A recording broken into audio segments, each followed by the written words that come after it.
Hello friend आज मैं आपको बताने वाला हूँ पाकिस्तानी एक्टर आसिम अजहर के बेस्ट ड्रामाज और फिल्म्स के बारे में। इस लिस्ट में पाँचवें नंबर पर आता है प्यार कहानी। प्यार कहानी हम टीवी की 2019 की रोम कॉम टेलीफिल्म थी, जिसकी मेन कास्ट में आसिम अजहर और हानिया आमिर शामिल थे।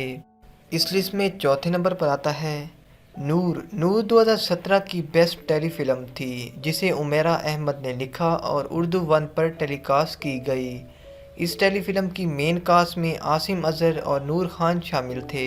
इस लिस्ट में तीसरे नंबर पर आता है तेरी चाह में। तेरी चाह में एयरवे डिजिटल का 2016 का रोमांटिक ड्रामा सीरियल था, जिसमें आसिम अजहर ने काशिफ का रोल प्ले किया, जबकि इस ड्रामा सीरियल की कुल किस्तें 18 हैं। इस लिस्ट में दूसरे नंबर पर आता है पगली। पगली पाकिस्तानी रोमांटिक ड्रामा सीरियल था, जो 2017 में हम टीवी पर टेलीकास्ट किया गया। इस ड्रामा सीरियल में आसिम अजहर ने नजम का किरदार अदा किया, जबकि नंबर ऑफ एपिसोड 22 हैं।